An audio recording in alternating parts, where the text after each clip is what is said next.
eclesiásticas da época, Jesus também reconheceu e tratou com respeito. A gente vê os diálogos de Jesus, os embates de Jesus com líderes fariseus, com líderes saduceus, líderes, né, eclesiásticos. Eclesiásticos. A gente vai ver a conversa de Jesus com... A gente vai ver a conversa, o diálogo de Jesus com Nicodemos, né, quando ele via, tu és mestre em Israel e não sabe dessas coisas? Né? Quer dizer, ele reconhecia a autoridade e tratava como tal. Né? E o que eu quero dizer com isso? E se nós quisermos ter, como o pastor Gilmar está tratando aqui nessa lição, autoridade no reino espiritual, nós não podemos menosprezar as autoridades civis. Complementando com a questão da autoridade espiritual, estava comentando aqui com o pastor Evandro, confrontado pelos líderes de sua época a respeito de autoridade, ele ressalta e busca, né, um respeito à autoridade de João Batista, por exemplo. E João Batista ainda se recusa a batizar ele, mas ele fala, não, você é a autoridade deste momento. Eu preciso respeitar a sua autoridade.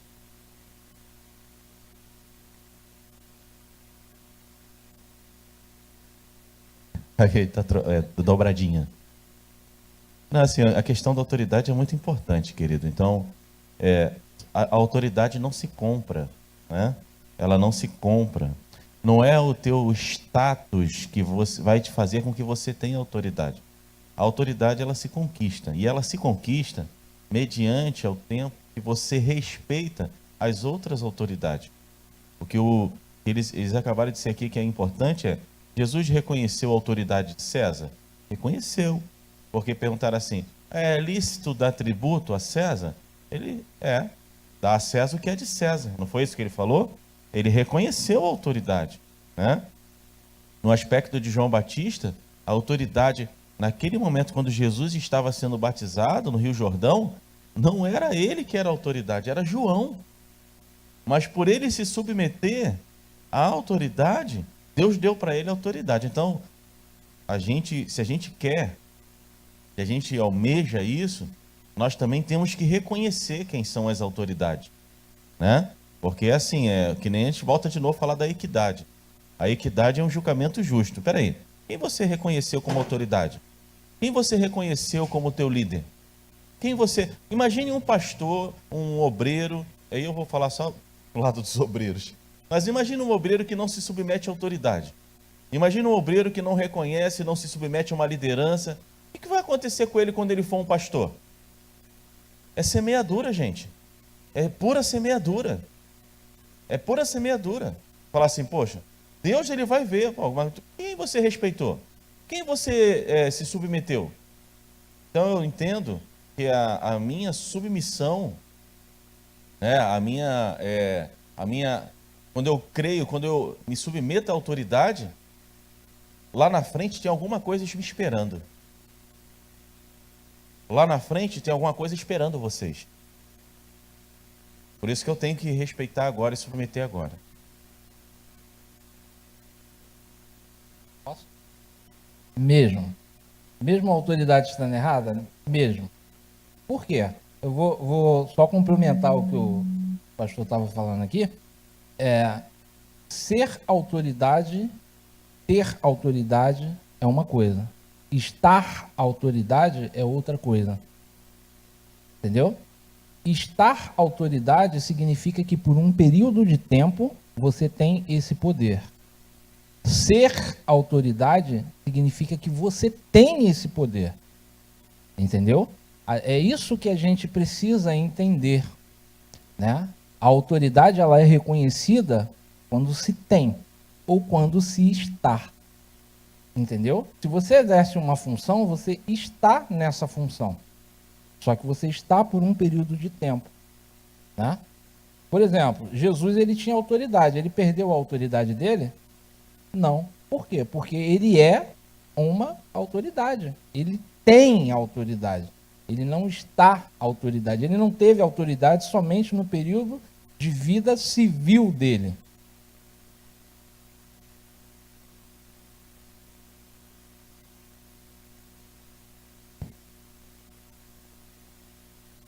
O pastor está lembrando aqui 2 exemplos muito bons para entender isso. Né? Saul, né, como primeiro rei, ele tinha lá a autorização de Deus e estava encaminhando muito bem. Tá? Até o momento em que ele decide tornar sua autoridade em autoritarismo, decide ir para o templo fazer o que não era de suas atribuições. Né? A partir do momento em que ele decide sobre isso, né, Deus tira sobre ele essa autoridade.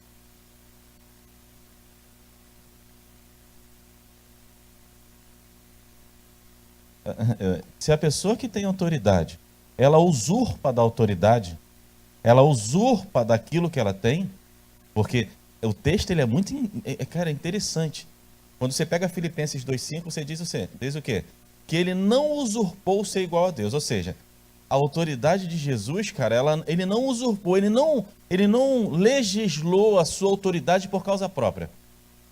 Agora, quando você vê um líder, quando você vê uma autoridade, que ela faz alguma coisa que você falou, pô, mesmo estando errado, quem é que vai tirar ele? Foi quem permitiu que ele entrasse lá. Vai chegar um momento, por isso que eu estou falando, vai encontrar alguma coisa lá na frente. Você entende? Uma coisa assim, ó, você tem um chefe maluco, o cara é assim, assado, tá lá, cara, mas eu tenho que me submeter, ele é autoridade. O que vai acontecer?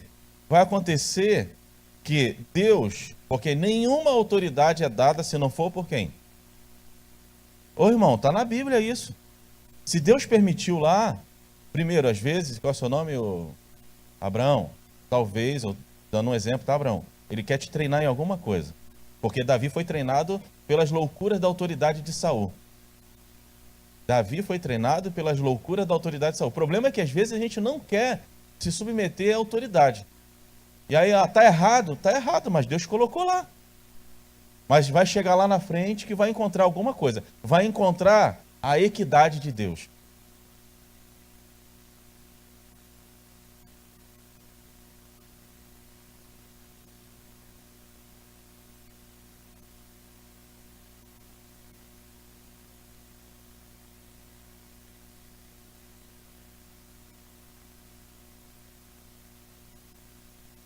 Exatamente, né?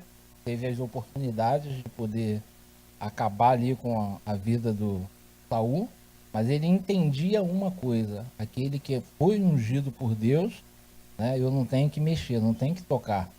Né? Quem é responsável por ele é quem ungiu ele. Né? Quem é responsável por ele é quem ungiu ele. Não fomos nós que escolhemos, não fomos nós que decidimos. Né? Então, assim, a autoridade que foi dada a ele foi dada por alguém que tem uma autoridade superior. Né? A mesma coisa somos nós quanto às questões civis. Né? Nós escolhemos governantes para estar sobre o povo, sobre um governo municipal, estadual ou federal, por um período de tempo. E aí o camarada se mostra durante uma campanha bom, né? Com propostas maravilhosas, com coisas boas, mas quem tem o poder de tirar ele lá? Ele de lá é quem colocou. Não é isso? Quem é que tem o poder de derrubar um presidente, derrubar? É o povo.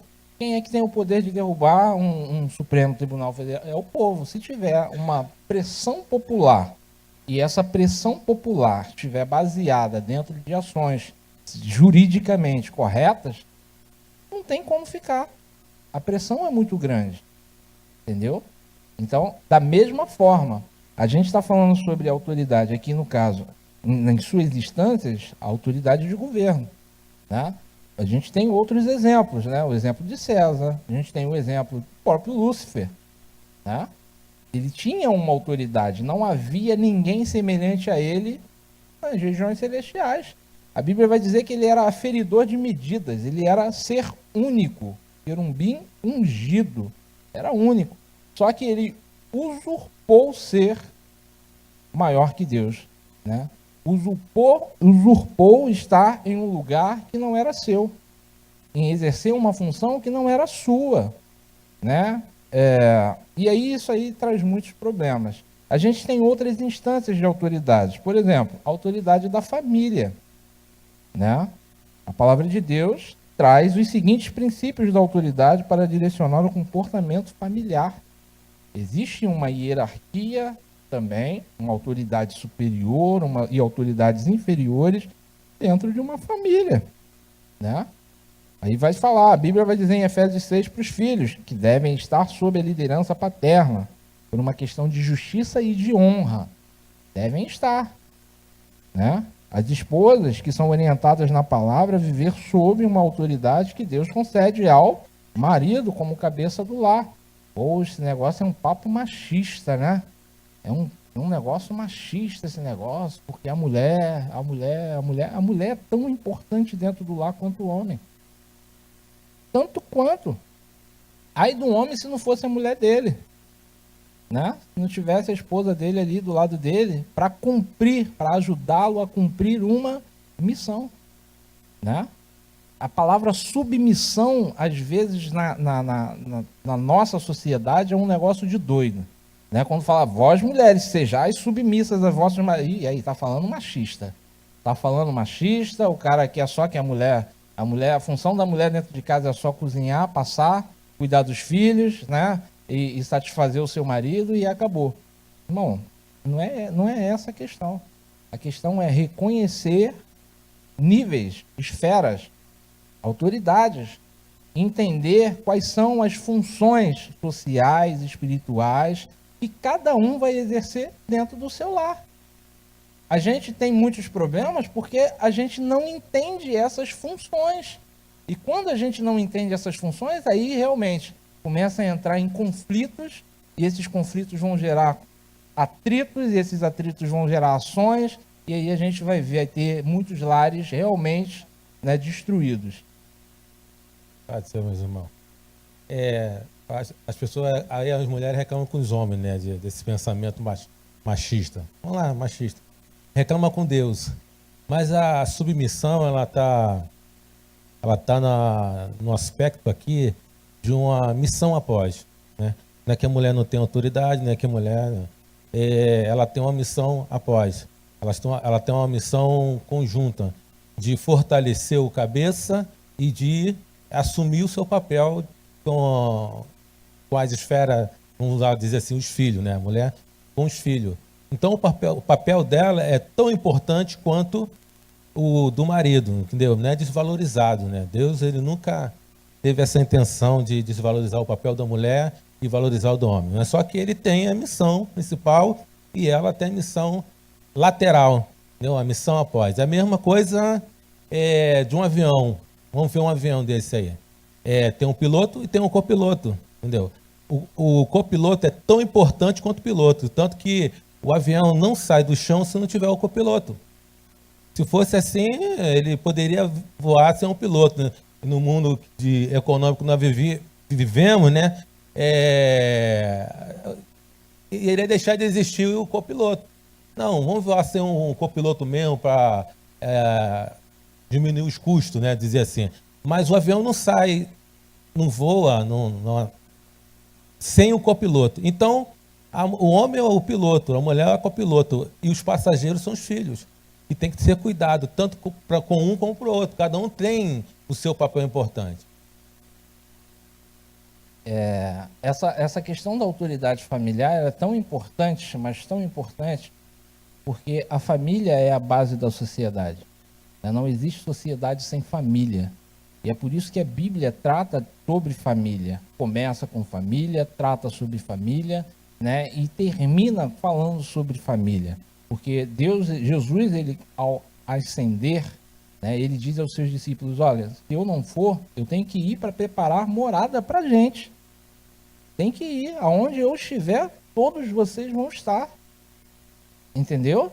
Essa é a ideia de família, de conviver, de viver juntos, de estar juntos, entendeu? Por um bem muito superior, né? E aí eu vou fazer aqui até uma merchandagemzinha aqui pro líder de família, né? A gente começou um curso agora, de duração de 2 meses e meio, sobre família. Né? Poxa, mas eu tenho só 1 ano de casado. Vai fazer o curso. Né? Ah, eu tenho 30 anos. Vai fazer o curso. Né? O curso não é voltado para uma pessoa dando aula. Não, é troca de experiências. Né? As suas experiências são importantes para você, para quem está conduzindo e para as outras pessoas que estão ali. E às vezes a gente vive num mundinho fechado. Você às vezes tem uma autoridade em uma área que você vivenciou e o outro não tem. Né? Ah, eu estou passando por problemas com meu filho porque ele agora está na adolescência e se revoltou. Mas você já passou por isso.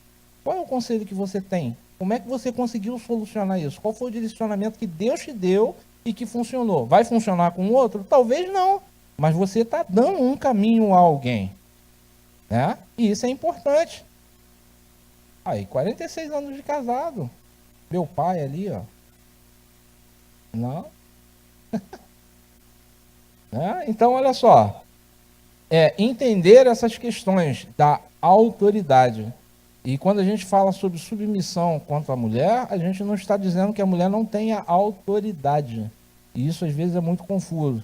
Quantas vezes eu vi na rua ou em outros lugares, pirralhinho, uma criança, falar com a mãe, agir com a mãe de uma forma, e aí o banana do papai não tomar a atitude que deveria ter tomado.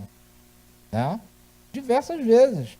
Criança se jogar no chão, fazendo não sei o que, espernear, porque a mãe falou uma coisa, e aí o pai, de repente, não entendeu uma questão de autoridade, não fazer com que a criança entenda que a mãe tem autoridade. Minha filha é uma bênção. Quando ela começava a desrespeitar a mãe dela na minha frente, ela acabava com uma palavra. Sua mãe falou, acabou. Acabou.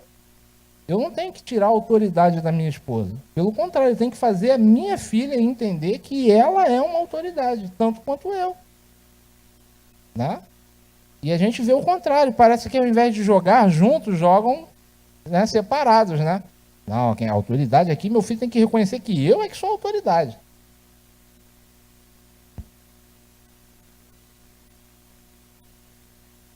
Às vezes transfere a responsabilidade, né? Para não tomar postura da autoridade. Ah, fala com a sua mãe. Por quê? Porque vai ter uma consequência e ele não quer ser responsabilizado. E vice-versa, tanto a mãe quanto o pai. Então são os cuidados que a gente tem que ter, né, quanto a essa questão. E um outro âmbito em que a outra instância que a autoridade ela também é atribuída e falada na Bíblia é a autoridade eclesiástica. Né? Muitos são colocados em uma função para exercer uma liderança eclesiástica e a gente também precisa reconhecer essa autoridade, gostando ou não gostando. Né? Gostando ou não gostando.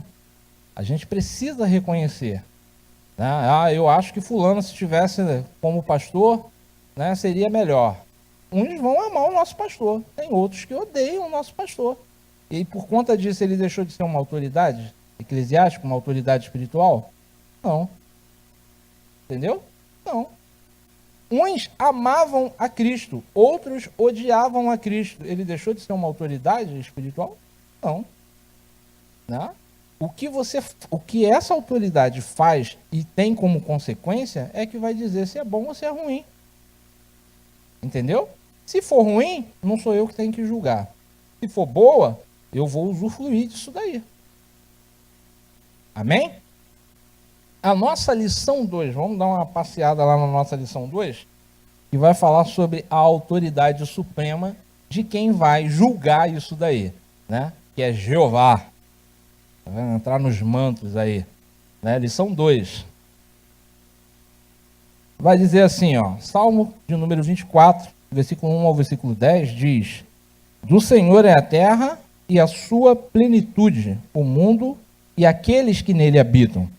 Porque ele afundou sobre os mares e afirmou sobre os rios. Quem subirá ao monte do Senhor, ou quem estará no seu santo lugar? Aquele que é limpo de mãos e puro de coração, que não entrega a sua alma à vaidade, nem jura enganosamente, este receberá a bênção do Senhor e a justiça de Deus e a sua salvação. Esta é a geração daqueles que buscam a tua face, ó Deus. E aí, essa é a nossa geração, tá? Essa aqui que o salmista está dizendo aqui no Salmo 24, no versículo 6, é você, sou eu, né? Essa é a geração daqueles que buscam a tua face, ó Deus de Jacó. Levantai, ó portas, vossas cabeças, levantai-vos, ó entradas eternas, e entrará o Rei da Glória. Quem é este Rei da Glória? O Senhor forte e poderoso, o Senhor poderoso na guerra. Levantai, ó porta, as vossas cabeças, levantai-vos, ó entradas eternas, e entrará o Rei da Glória. Quem é este Rei da Glória? O Senhor dos Exércitos, ele é o Rei da Glória. Amém? Esse salmo, ele vai falar, essa lição, ela vai tratar, sobretudo, né, da autoridade de Deus. Sobre a autoridade de Deus. E aí a gente já falou algumas coisas sobre isso, né, quando a gente estava tratando do assunto, né, a autoridade, na lição 1. A autoridade expressa em seus nomes. Lá no ponto 1, a gente vai ver essa autoridade expressa sendo reconhecida, né, de diversas maneiras e de diversas formas, né, pelo seu povo. Deus, ele é reconhecido pelas suas ações, pelas autoridades em ações que ele vai tratando ali em momentos distintos da vida da sociedade, tá? Então, a autoridade expressa em seus nomes. Como Deus se apresenta em situações diversas. Todos vocês aí conhecem aquele hino do Kleber Lucas, né? Jeová, Shalom, né? Deus, Jeová Nissim, Jeová... Né? Ele vai dando, fez aquele hino bonito, com os nomes, né? E características diferentes. Deus, ele vai se apresentar ao seu povo mediante as situações vivenciadas, mediante as situações vividas. E quem vai dar essa nomenclatura? É Deus que fala para eles, ó, eu sou o Senhor, assim, assim, assim, assado? A gente vai ver o povo falar acerca desse Deus com determinados nomes. Mas por quê? Por causa das situações em que eles estavam vivendo, né? Então vamos ver aí, ó. As revelações de Deus à humanidade foram captadas pelos escritores bíblicos e transcritas por meio dos nomes atribuídos a eles, né? Esses nomes revelam certos aspectos de sua natureza e de suas qualidades pessoais. Expressam também sua vontade de relacionar-se conosco, tá? Então, o primeiro que aparece aí, qual é? Qual é o nome? O primeiro nome que aparece? El, né? Que traduzido do grego, não traduzido do hebraico, mas traduzido do grego, a gente vai ter justamente aquela aparição, né? Quando Moisés ele é convocado, né, para estar diante do faraó. E ele vai perguntar, mas se ele me perguntar quem foi que me enviou, o que eu vou dizer? Né? Aí a gente vai dizer o quê? Eu sou, me enviou. Não é isso? Então, esse nome é o primeiro nome em que a gente vai ver, né, Deus, ele, o único nome, na realidade, a gente vai ver Deus, ele dizer, né, para o homem que ele deveria chamar. Como é que eu devo me referir a você diante daquela autoridade? Moisés, ele reconhecendo a autoridade de Faraó, né, ele não podia chegar lá como um emissário, né, sem o nome daquele que o enviava. Então ele pergunta, e aí? Eu vou estar diante dele com essa mensagem. Mas quem foi que me enviou? E às vezes a gente também fica nessa, né? Quem é esse Deus? Qual é o Deus que eu sirvo? Né? Qual é o nome desse Deus que eu sirvo? E aí Deus, ele fala para Moisés, olha, o eu sou te enviou, né? Isso na tradução do grego, tá? Na tradução do grego. E aí eu trouxe um negócio aqui que eu queria ler, né? Títulos de Deus. Títulos dados a Deus em toda a Escritura. No mundo antigo, conhecer o nome de alguém era um privilégio especial que permitia conhecer a essência, a vida, o pensamento de uma pessoa. É por isso que quando uma mulher tinha um sofrimento muito grande para ter uma criança, ela dava o nome daquele sofrimento. Se ela tinha uma alegria imensa, ela dava o nome daquela alegria. E o nome tinha o significado daquilo pelo qual ela passava, né? Então, essa era a importância do nome, ok? Na verdade das coisas, os títulos dados a Deus são credos e quase sempre estão relacionados com a vida do povo. Era aquilo que a gente vinha falando. Por exemplo, Javé ou Yavé, o mais importante de todos os títulos de Deus. Aliás, o nome próprio de Deus, segundo alguns, esse nome aparece, segundo alguns estudiosos, tá, em toda a Bíblia no Antigo Testamento, todo o Antigo Testamento, cerca de 6.828 vezes. Cerca de 6.828 vezes. Existe controvérsia quanto a isso? Existe. Né? Cai um pouco para outros, porque para outros só aparece 5.321 vezes. Pô, uma diferença grande, né? De 1.000 e pouco. Independente disso, porque esses 1.000 e poucos aí de diferença aí são questões de tradução. Ou seja, mais de 5.000 vezes vão aparecer, tanto por um lado quanto pelo outro, vão aparecer esse nome, né, no Antigo Testamento. Tá? De toda forma, o nome referente ao Deus de Israel, mais vezes citado, é justamente isso. Ok? Esse é o título mais citado no Antigo Testamento. Aí eu trouxe outros aqui. Alguns deles estão na lição, né? E outros não. Alguns deles estão sendo referentes à sua natureza, outros às suas qualidades pessoais. Ok? Yavé Irê, né? Esse nome é traduzido por Javé proverá, o Senhor proverá. Está lá em Gênesis, capítulo 22, versículo 14. Né? Yavé Nissim, Jeová Nissim. Esse nome é traduzido, o Senhor é minha bandeira, baseado na vitória de Israel sobre os amalequitas, lá em Gênesis, capítulo 17, versículo 15. Jeová Shalom, né? Esse nome é traduzido por Javé é paz, o Senhor é paz, nome dado por Gibeão, ao altar que ele construiu, né? Lá em Juízes, capítulo 6, versículo 24. O Senhor dos Exércitos, como a gente viu, né? Aparece também lá em Abacuque, capítulo 2, versículo 13. Né? Jeová, Deus de Israel, quando queria se referir ao Deus de Israel, né? Também aparece lá nos livros dos profetas Isaías, no livro de Jeremias e nos Salmos. Tem um aqui que é interessante, né? A gente vê que no Antigo Testamento existiam muitas divindades em outros povos. Muitas questões de divindades, né? O Deus da prosperidade, o Deus da fertilidade, o Deus da chuva, o Deus do não sei o quê, né? Eram muitos deuses, cada um com um nome específico para exercer isso tudo. Então, quando havia essa mistura, Deus ele se manifestava de forma irritado, né? Irritado com essa questão. E isso se mostrava como um Deus ciumento, né? E aí, quando ele se manifestava dessa forma, também tinha um nome. Ele era reconhecido por isso, né? Porque o nome é bem legal, né? Yavé Kená Shino Eucanã. É um nome bem legal. Esse título significa Javé ciumento. Seu nome é Deus ciumento. Aqui se entende ciúme de Deus contra justamente desses outros deuses. Está lá em Êxodo, capítulo 34, no versículo 14. Tá? Yavé Elohim, Emet U Elohim, né? E aí tem um outro nome aqui bem complicadinho. Esse título pode ser traduzido por Javé é Deus de verdade. Ele é Deus vivo, né? Ou seja, são muitos nomes. Para cada uma, aqui tem muito mais nomes, né?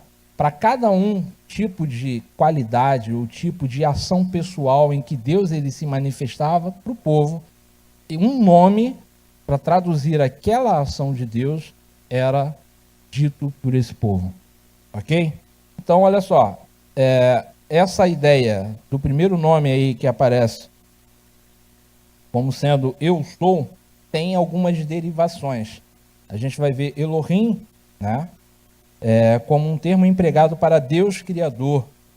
El Elyon, como um Deus altíssimo, aquele que está exaltado sobre tudo e todos. Vai aparecer lá em Gênesis, vai aparecer em Daniel, né? Por exemplo, foi usada por Nabucodonosor, aí está escrito aí em Daniel capítulo 4, versículo 34, né?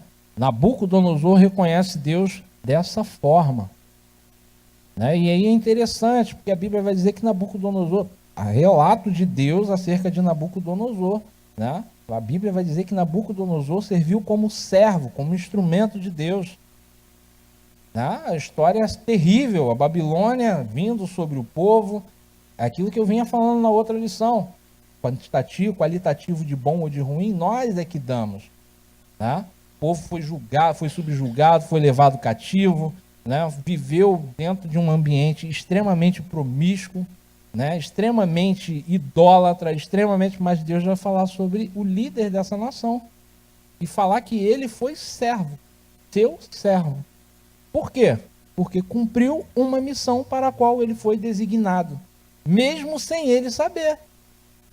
É interessante isso, irmãos. A Bíblia, por mais das insatisfações que a gente tenha quanto à questão de reconhecer uma autoridade, por mais insatisfações que a gente tenha, a gente não entende como Deus ele trabalha. Né? A gente não consegue chegar na dimensão de Deus nesse sentido. Né? Os discípulos estavam com Jesus ali e tinha muita coisa que eles não entendiam. E Jesus ele vai falar o quê? Ó, o que eu faço hoje vocês não entendem. Mas vai chegar um dia que vocês vão entender. Né? Às vezes nós não estamos preparados ainda, psicologicamente, emocionalmente, para obter essas informações. É como o pecado original. Né? O bem e o mal existiam. Estava lá a árvore do conhecimento do bem e do mal. Deus queria que o homem tocasse naquilo? Não. A ordem de Deus foi que ele não tocasse, não comesse e não tocasse. Mas estava ali. Aí, conjecturando, fazendo uma, né? Trazendo para o meu pensamento, o bem e o mal, ele era algo a ser trabalhado, tratado e ensinado para o homem. Só que, paulatinamente, o homem não tinha estrutura emocional, psicológica, seja lá o que for, né, para ter todo o conhecimento acerca daquilo. Ele não saberia lidar com todo aquele conhecimento. Mas era algo no qual ele certamente iria ser instruído. Não tem razão para Deus colocar uma árvore dessa lá, conhecimento do bem e do mal. Final da tarde, Deus vinha passear com o homem para quê? Para instruí-lo. Era ou não era? Era ou não era? Era. Né? Então, assim, às vezes a gente quer uma informação total e não é o tempo. A gente ainda precisa ser amadurecido para receber determinados tipos de informação. Talvez, eu não sei qual é o nome de Deus que você esteja vivenciando na sua situação hoje. Não sei. Você vai dizer que ele é Jeová Nissim, que você vai dizer que ele é Rafá, que ele é Jireh, que ele é Adonai, né? Ou se você já disse isso em algum momento da sua vida, né? Mas isso tudo que está relacionado aqui na Bíblia é porque são situações que não foi privilégio deles. Nós passamos por essas privações, passamos por dificuldades, passamos por momentos, né? Mas Deus ele se apresentou para o seu povo dessas formas. E ele vai se apresentar e se apresenta para nós também dessas formas. Entendeu? O momento em que a gente está vivendo, a gente às vezes não entende, né? Não entende, mas Deus ele já se manifestou dessas formas. A Bíblia vai dizer que a graça de Deus ela tem uma multiforma, né? E aí eu vejo esses nomes todos aqui que o povo iria dizendo acerca de Deus e eu fico pensando nisso. Né? A graça passando por toda a Bíblia. Né? Se a graça é um favor imerecido, a gente vai ver isso no caminho do deserto, a gente vai ver isso na travessia do mar, a gente vai ver isso em todos os momentos da Bíblia, favor imerecido. Né? Então, como é que Deus ele está se apresentando para você? Com qual nome? Isso é importante a gente entender, né? E reconhecer que Deus ele, através desses nomes, ele não deixa de ser uma autoridade, ou a autoridade, ok? Autoridades expressas em seus atributos. Antes de entrar nesse ponto 2, tem um nome que não está aqui na nossa lição, e eu deixei anotado aqui, que é interessante, que é Yahvé Elohim, né, o eterno e poderoso, e aparece mais ou menos, pelo menos umas 50 vezes na Bíblia, né, esse nome. Quando vai falar lá de Jeová Shalom, a gente tem também algumas traduções para esse Yahvé, né? Javé, Jeová. E aí é uma coisa interessante isso que eu vou falar. A Bíblia, há quem diga que ela tem muitos erros de tradução. Tem muitos erros de tradução, né? Como uma língua extinta, né, que era o aramaico, né, e ainda tinha o aramaico arcaico, né, que é mais antigo ainda, né, uma língua que veio dos caldeus e vai saindo dali para se formar. Vem dos caldeus. Da onde foi que Abraão saiu? Né? O povo judeu, o povo hebreu não surgiu de Abraão, não partiu, não é ele que é o pai dessa grande nação, não só a nação física, mas a nação de fé, que inclui a gente também, né? Mas surgiu da onde? Saiu de lá, dos caldeus, nações muito mais antigas, né? Muito mais antigas. E aí a gente vai ter essas dualidades de pensamento, esses questionamentos, né? Poxa, mas será que é verídico? Será que é fato isso? Né? Então, aqui eu quero expor algumas coisas para vocês acerca desse nome. Né? Yahvé, ele é traduzido, pode ser traduzido como é um Senhor. Né? O Senhor é nosso Deus, é um Senhor. O Senhor é nosso Deus, o Senhor é o único. Também pode ser uma tradução. O Senhor nosso Deus é o único Deus. Pode também ser traduzido como o Senhor nosso Deus, o Senhor é um. Ou o Senhor nosso Deus, somente o Senhor. Aonde há a diferença aqui em todas essas formas de se poder traduzir? Nenhuma. Todas elas vão dizer que Deus é um único. Deu para entender? Por mais que a gente possa ter possibilidades de traduções diferentes, o intuito para o qual vai ser levado, o objetivo final, vai ser o mesmo. Deu para entender? Estão conseguindo entender isso? Né? E aí eu vou além disso. A questão de ter erros ou não de tradução não vai implicar na questão da sua atitude de fé. A Bíblia, ela sem erro de tradução, ela funciona. A Bíblia, com erro de tradução, ela funciona. Sabe por quê? Porque independe daquilo que o outro está dizendo acerca dela. Entendeu? Se eu crer no que está escrito, eu vivenciarei. Se eu não crer, eu vou ver os outros vivenciar.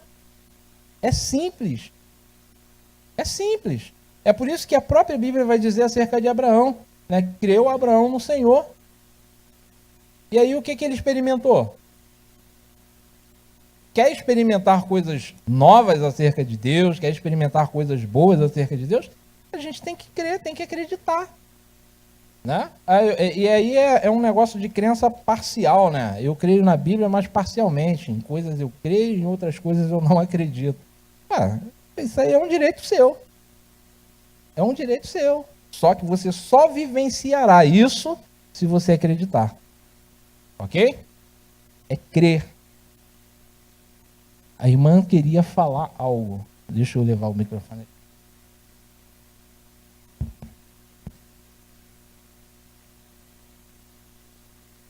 Pai do Senhor. A minha dúvida aqui é nesse tópico 1.3. Senhor Jeová. Eu tenho uma dúvida, e assim, eu acho que tem outras pessoas também que têm. Jeová é o nome próprio de Deus, por excelência. Nesse nome ocorre a manifestação da graça de Deus para com suas criaturas. No Pentateuco, o nome Jeová está ligado à raiz do verbo ser, né? E por isso sua descrição, eu sou o que sou. Esse uso lembra principalmente que Deus tem existência independente e absoluta. No caso aqui, a minha pergunta é o seguinte: essas testemunhas de Jeová, eles vão a porta e querem provar a todo custo, né, para a gente que Jesus não existe, que quem existe é Deus. Então, Jesus é um nome comum. E assim, a gente tem o discernimento que realmente, né, que através de Jesus é que chega a Deus, né? Que por isso ele deu o filho dele, né, para que morresse por nós. Mas tem muita gente que ignora isso e acaba aceitando a palavra deles porque não tem assim o conhecimento das Escrituras. Então eu gostaria que você explicasse um pouco sobre isso. E até a dúvida do irmãozinho aqui também ficou sobre isso, tá ok, irmão? No caso, a senhora está colocando sobre a questão da divindade de Jesus.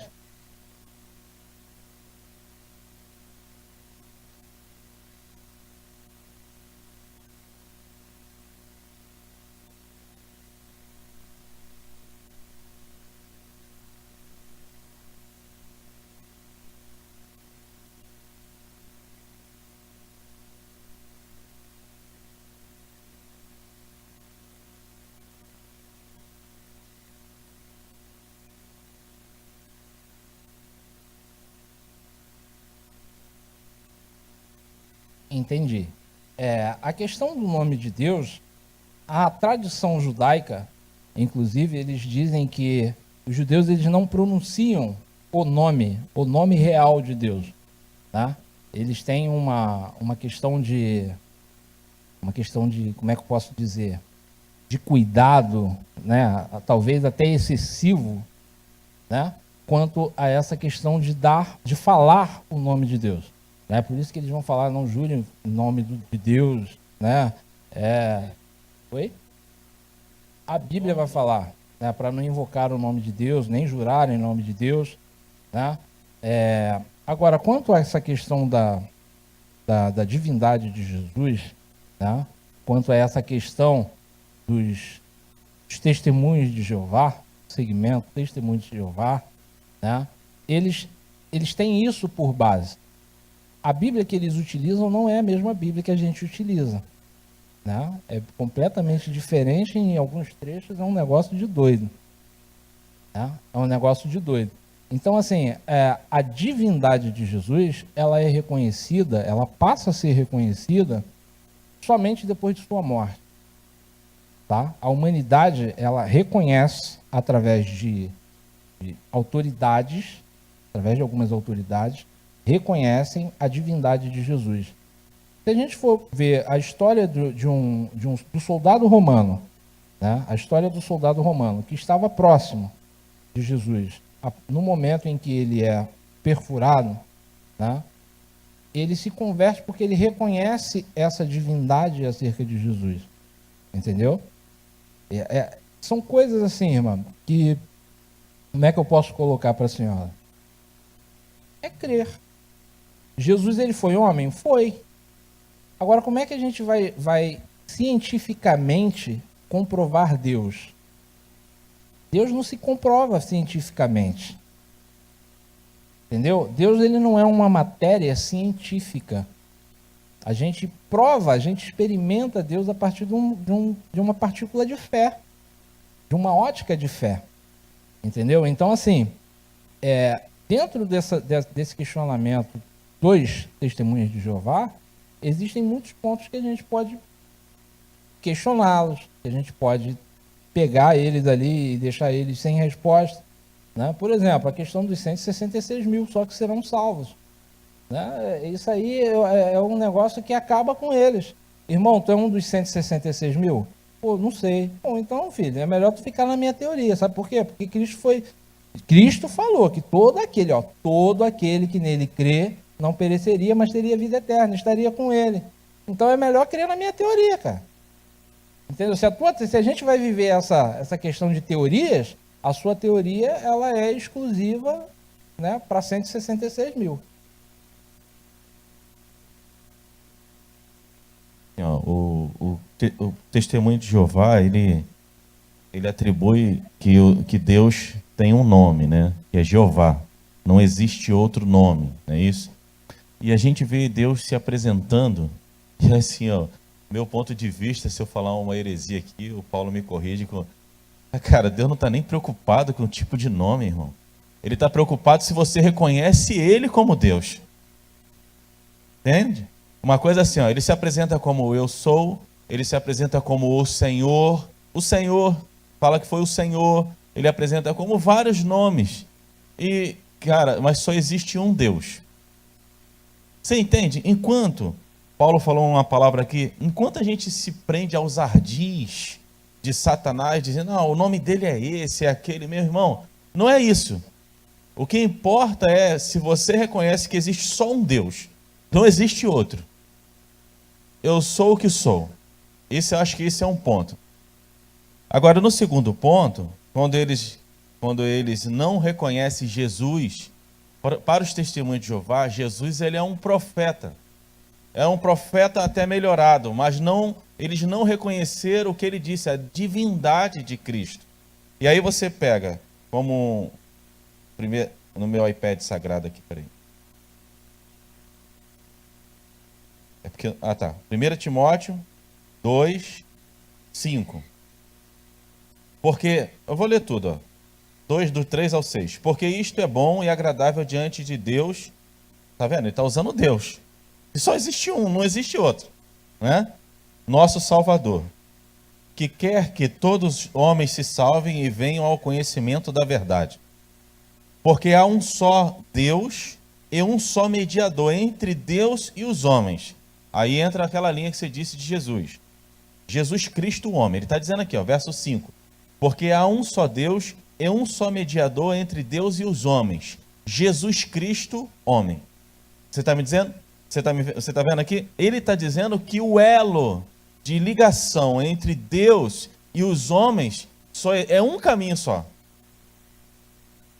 É por intermédio de Cristo.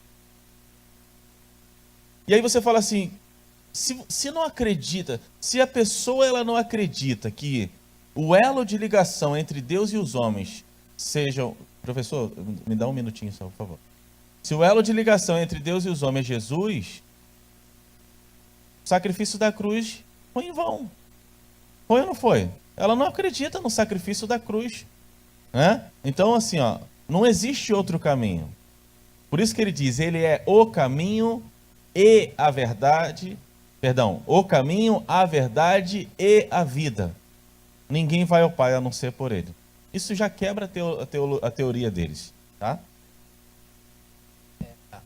Quando a gente fala da palavra Jeová, né, e traduz ela como sendo eu sou o que sou, como eu havia dito aqui, né, que é uma tradução vinda do grego, isso é para tentar forçar um entendimento acerca de um nome.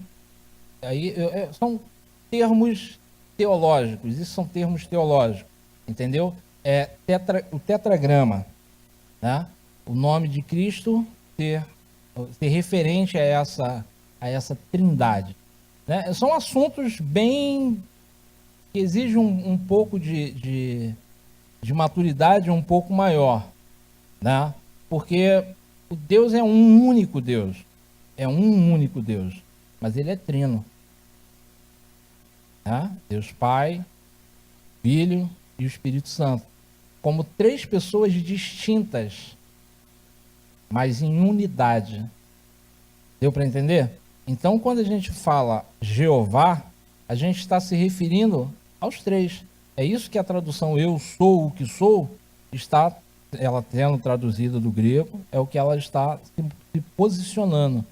Entendeu? Então, assim, são embates teológicos, isso daí, são embates teológicos.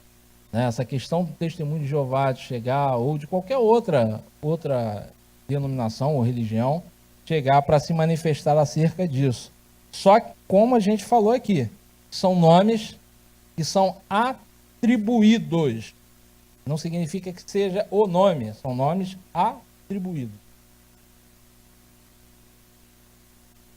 Eu acredito que com relação aos testemunhos de Jeová, o professor já até comentou aqui, acho que o pior erro deles é os erros nas escrituras. Se você for pesquisar, os teólogos que interpretaram a Bíblia do Testemunho de Jeová, eles estão completamente errados com relação aos teólogos em geral. A maioria dos teólogos que interpretam muitos textos bíblicos que está na Bíblia do Testemunho de Jeová, completamente diferente das Bíblias, cara, das nossas Bíblias que são os originais. Então, devido ao líder deles lá, interpretou de acordo com o que eles querem e falam muitos lugares estão errados, completamente errados. Então, eles vão errar sempre nisso aí, com relação a Cristo. Então, assim, eu indico até você nem ouvir essas pessoas, porque eles têm a mente cauterizada lá nos templos deles lá, nem ouvir, porque eles podem, de repente, te levar a induzir ao erro, entendeu?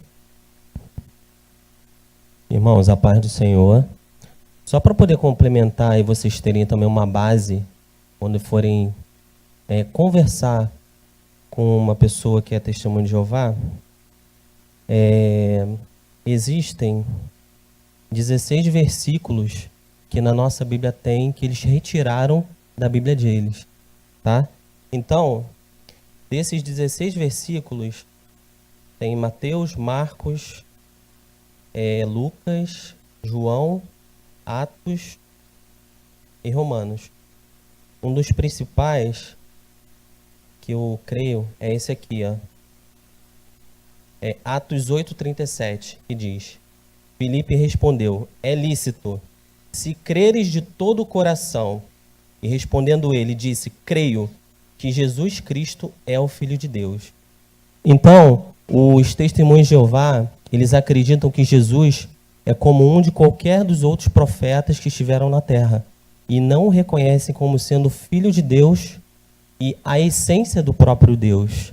Isso aqui, para a gente, já é algo muito importante que nos ajuda a conversar com eles e a mostrá-los a verdade. Ué, por que na sua Bíblia pula esse versículo? Não tem isso, porque realmente isso comprova a autenticidade que Cristo é o Filho de Deus. E não só a pessoa de Cristo dizendo que ele é o Filho de Deus, como alguns discípulos já o questionaram: Senhor, mostra-nos o Pai. E Jesus fala: já estou com vocês há tanto tempo e vocês pedem para que eu vos mostre o Pai? Será que tudo aquilo que venho realizado há tanto tempo, o testemunho que eu dou, já não mostra onde o Pai está? Está aqui ao lado de vocês? Então tudo isso serve de base para cada um de nós. E também, para poder complementar, Gálatas 1 diz assim: mas, ainda que um anjo dos céus pregue um evangelho diferente daquele que pregamos, para vocês seja anátema, amaldiçoado. Amém? Amém? Glória a Deus. Então, pulando toda essa parte, né, dos nomes, eu inclusive dei ainda uma chance para os irmãozinhos lá do Testemunho de Jeová, né? Dei uma chance para eles, porque são 144 mil, faz 166. Ainda dei um bônus ainda para eles, para ver se o cara conseguisse entrar ainda, né? Mas mesmo sendo ainda esse bônus aí, dificilmente, né, seria possível, né? E aí a gente vai rapidamente falar aqui, rapidamente mesmo, né? A autoridade expressa em seus atributos. Os nomes também são referências a atributos de Deus, a sua onipresença, né, a sua onisciência e a sua onipotência, né? Além da sua transcendência e imanência. Isso aqui também é interessante. Eu vou ler esse trecho aqui que diz assim, ó: dizemos que Deus transcende a criação porque está infinitamente exaltado acima de todas as suas criaturas. Mas ele não é somente transcendente, é igualmente imanente, ou seja, aquele que está presente em cada parte de sua criatura e cujo espírito age no mundo inteiro e em cada pessoa individualmente, né? O fato de nós reconhecermos Deus como um ser supremo é porque parte dele está em nós, né? Nós temos isso nas nossas vidas. E aí, quando a gente falou sobre a questão da autoridade familiar, né, na família, a mulher ela tem essa parte mais sensível a Deus, né? E isso a gente precisa reconhecer, né? Muitas das vezes o homem, né, ele vai se perdendo no meio do caminho quanto a outras coisas, mas ele acaba sendo puxado novamente porque aquela partícula de Deus mais sensível a ele, né, tá ali, que é a mulher, né?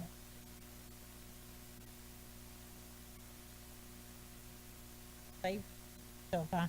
Meu filho é testemunho de Jeová. Ele crê que Jesus existe e crê que ele morreu na cruz por nós. Morreu por todos. Quer dizer, todos que aceitar Jesus, for batizado, será salvo. Obrigado, irmão. Isso que a irmã está falando também quebra um pouco essa questão da rigidez que a gente tem quanto à questão de salvação. Quanto a essa questão de salvação, né? É por isso que a Bíblia diz que haverá muitas surpresas quanto à questão de salvação. A salvação não é algo que quem vai decidir sou eu. A salvação é algo que quem vai decidir é Deus. Entendeu? Está falando exatamente, né? A salvação, quem vai decidir é Deus, né? A questão está dentro de um padrão de princípios que Deus estabeleceu, beleza, ele vai julgar e ele vai decidir, ok? Agora, em um âmbito geral, não são todos que pensam como filho da irmã, né? Concluindo aqui, a imutabilidade, né? Deus, ele é imutável, a essência, atributos, consciência e vontade.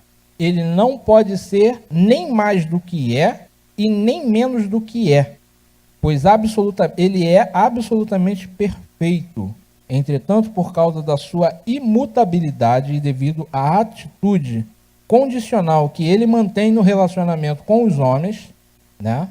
Ele sempre faz o que é certo e trata as suas criaturas concomitantemente às variações do caráter e da conduta deles. Ou seja, Deus nos trata como nós merecemos ser tratados, né? Ele reconhece as nossas fragilidades, mas ele não engessa o seu relacionamento conosco, né? Deus, ele é bem flexível quanto ao seu relacionamento, sem perder as suas características de atributos, sem perder as suas características de divindade, sem perder os seus princípios. Ele ama todos indistintamente, mas ele não perde, né? Porque ele ama a todos, que ele salvará a todos, todos fazendo o que bem entender, da forma como bem entender. Ok? Então Deus, ele nos trata, como diz aqui, né, concomitantemente às variações do caráter e de conduta que nós temos. Amém? Então, concluindo, reconheçamos a condição soberana do Criador. Esse é o primeiro fator que pode nos levar à submissão a Ele. Ao agir assim, demonstramos nossa gratidão pela ação divina de preservar todas as coisas que fez e também por sua provisão. Muitos são os resultados positivos de uma vida submissa a Deus. Cristãos submissos prosperam, recebem bênçãos sem medida e principalmente são tidos como verdadeiros adoradores.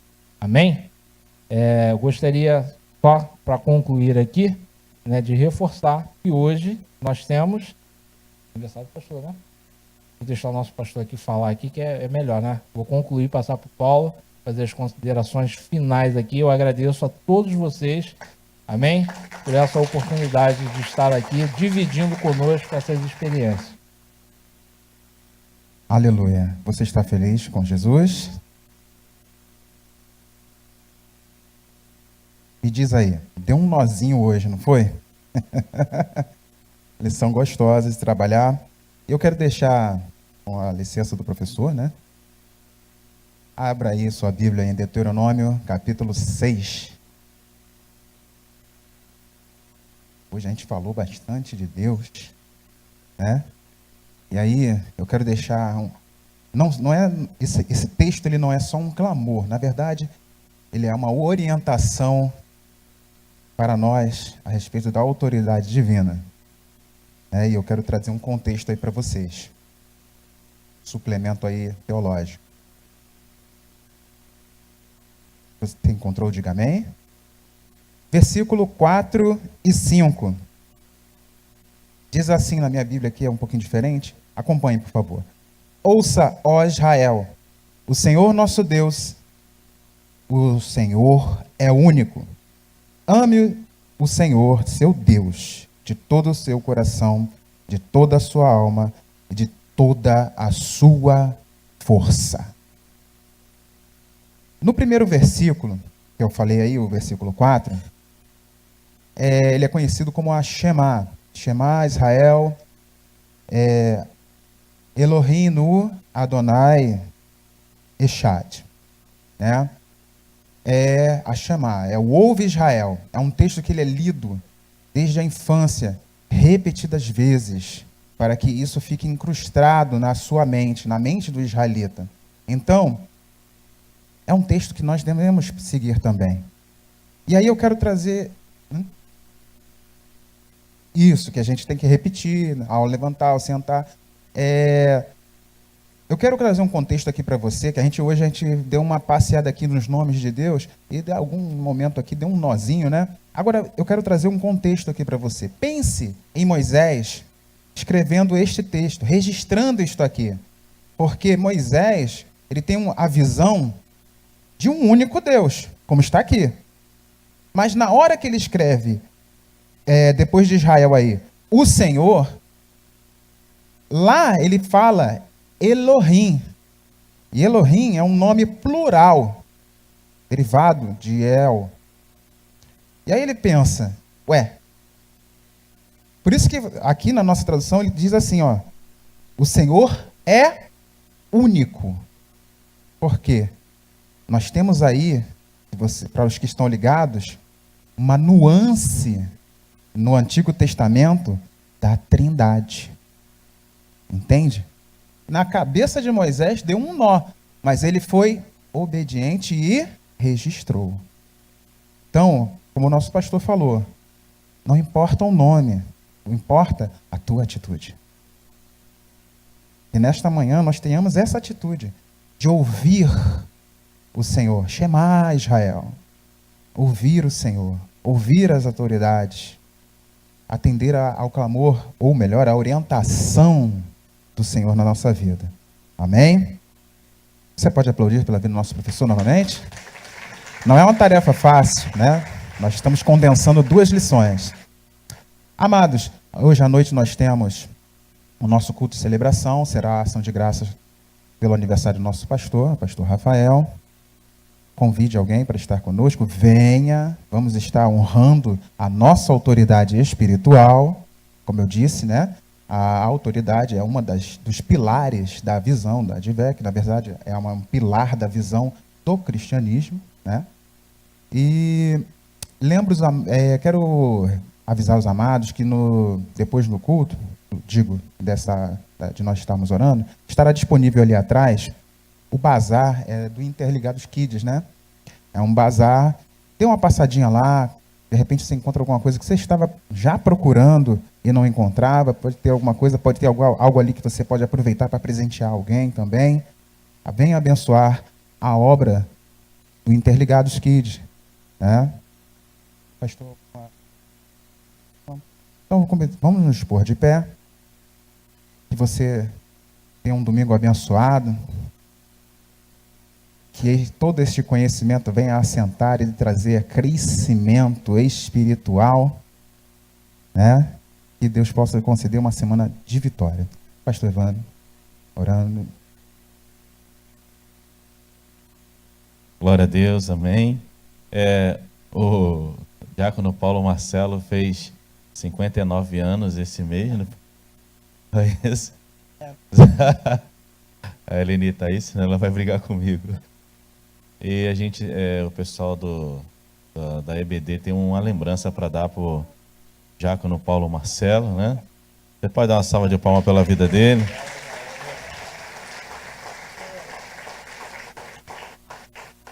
esses fera assim da EBD, né? Se você der livro, Bíblia, eles vão... A comida também? Tá. Uma blusa do Vasco para ele, né? Deus abençoe, Paulo, tá? A gente vai estar orando aqui para você. O Anderson vai dar aqui um anúncio. O Anderson está pedindo para todos os obreiros aqui, 2 minutos aqui na frente, tá? Por hoje ser um culto de ação de graça, eu peço que todos cheguem cedo, tá? Vamos assim prestigiar aí o aniversário do nosso pastor, praticando aquilo que nós aprendemos na manhã deste dia, amém? Como eu já disse, o pastor Rafael vai fazer 60 anos. É bom da idade. Sabe por que eu falo isso, irmão? Porque uma irmã, vou botar para fora aqui que tá. Uma irmã me encontrou uma vez nesse caminho aí da igreja. Sabe o que ela falou para mim? Pastor, eu tô 49 anos para você. E ela falou na inocência. E eu tava com 38, irmão. Eu falei, eu fiquei sem palavras, né? Aí agora eu tô. Por isso que isso aí são as marcas do passado. Não é à toa que eu fiz uma progressiva no cabelo. Amém. Então, os obreiros aqui, 2 minutinhos aqui na frente.